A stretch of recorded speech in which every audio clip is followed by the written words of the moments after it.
Tiga bocah ini, dari bayi sampai tua, mereka tak henti berbuat onar dan menjatuhkan Biarawati dari tangga. Biarawati lain melihat, ya Tuhan, lucu sekali tiga malaikat kecil ini.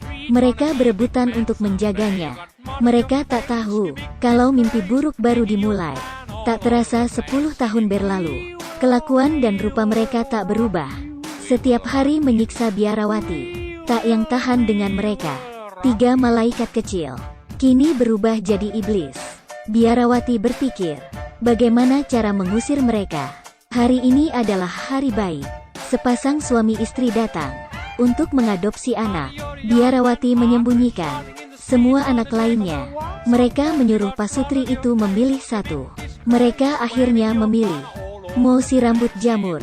Di jalan ibunya bilang, hari ini adalah hari ulang tahunmu, buatlah permintaan. Mo berkata, sangat mudah. Permintaanku sangat sederhana.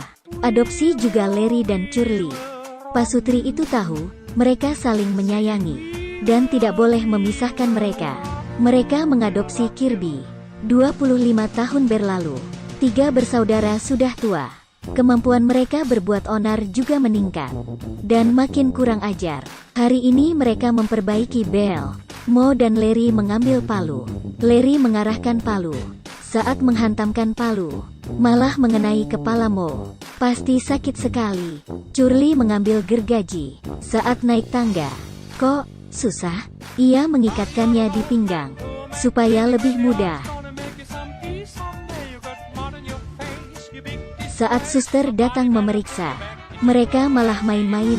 Palu terbang ke bawah. Untung saja Biarawati minggir. Tapi loncengnya jatuh dan tepat mengenai kepala suster. Mereka ingin menyelamatkannya, tapi tangganya rusak. Mo dan Larry jatuh di atas suster. Curly siap-siap turun supaya tak menyakiti suster. Mereka memindahkan suster, tapi kepala suster malah terpentok hidran.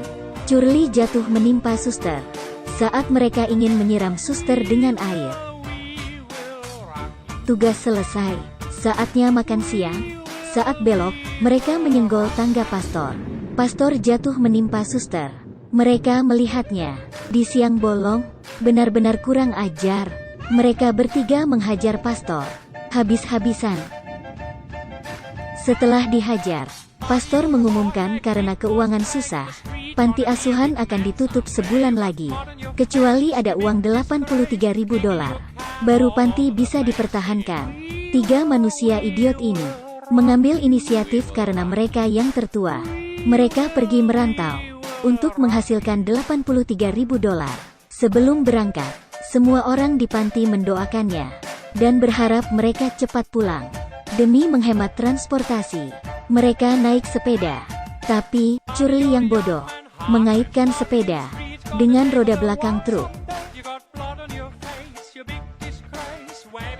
Akhirnya, mereka sampai di kota. Mereka menggantungkan iklan di leher yang bertuliskan $83.000 untuk kerjaan apapun. Mereka menabuh genderang dan bernyanyi. Sepasang kekasih di lantai atas melihat mereka bertiga. Mark datang dan berkata, Lydia adalah istriku. Aku didiagnosa kanker. Waktuku tak lama lagi. Aku ingin mengakhiri penderitaanku. Apa kalian bisa ke rumahku dan membunuhku? Tapi, tak boleh menyalakan lampu. Setelahnya, aku akan memberimu $83.000. Ternyata, mereka bukan pasutri. Mereka mau membunuh suami asli Lydia. Dengan begitu, mereka akan dapat warisan. Ketiga bersaudara bilang, tugas ini sangat gampang. Curly dengan perutnya mendorong Meg ke tengah jalan.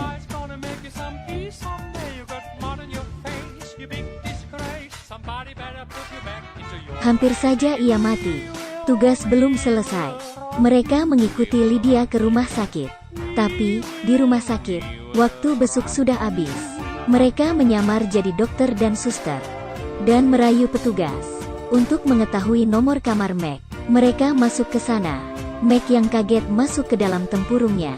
Mo jahat. Ia menyulut petasan dan memasukkannya. Meg keluar dari tempurung. Mo melihat gipsinya tidak meledak. Ia membekap Meg dengan bantal. Untung saja, Satpam datang tepat waktu. Mereka lari ke atap dan terjun menggunakan selang pemadam. Kebetulan sekali, orang tertimpa mereka adalah Kirby, bocah yang menggantikan Mo. Mereka bertiga tak percaya, hingga Kirby memperlihatkan fotonya. Sebagai bukti, Kirby ingin mengundang mereka makan, tapi mereka menolaknya karena sedang sibuk bertugas. Mereka lalu mendapat ide brilian. Kalian tak salah lihat. Mereka menanam ikan di lapangan golf. Mereka kira menanam kacang akan keluar kacang. Kalau menanam ikan, juga akan keluar ikan. Demi mengumpulkan $83.000 secepatnya dan menyelamatkan panti asuhan. Ini adalah cara terinstan mendapat uang menurut mereka. Baru saja buka, mereka dikejar polisi. Mereka lari tunggang langgang. Akhirnya mereka masuk ke sebuah ruangan. Kejutan datang seketika. Mo naik ke panggung casting dan terpilih jadi artis. Larry dan Curly berjualan di depan kebun binatang. Malamnya, Kirby melihat foto yang mereka kirim. Ia memperlihatkannya ke istrinya. Ternyata, Kirby adalah suami Lydia yang asli. Melihat foto itu, Lydia sangat panik. Esoknya, ia membawa Meg yang baru keluar dari rumah sakit ke Bonbin. Lydia menyuruh Meg untuk membunuh mereka saja. Meg lompat ke balik dinding dengan bantuan Lydia. Tapi, ia salah arah dan jatuh di kandang singa. Singa menatapnya dengan nafsu dan lari menerkamnya. Untung saja, rantainya pendek. Meg mulai mengejek dan menantang singa. Di sisi lain Curly dan Larry sedang memberi makan lumba-lumba. Tak sengaja, kacangnya menyumbat hidung lumba-lumba. Mereka berusaha menyelamatkannya. Lumba-lumba yang sesak nafas akhirnya menyemprotkan kacang itu seperti peluru. Kacang itu mengenai mata singa hingga berdarah. Singa sangat marah. Lalu, Larry dan Curly pergi ke kantor ayah Kirby. Di sana mereka sadar kalau Lydia ternyata istri Kirby.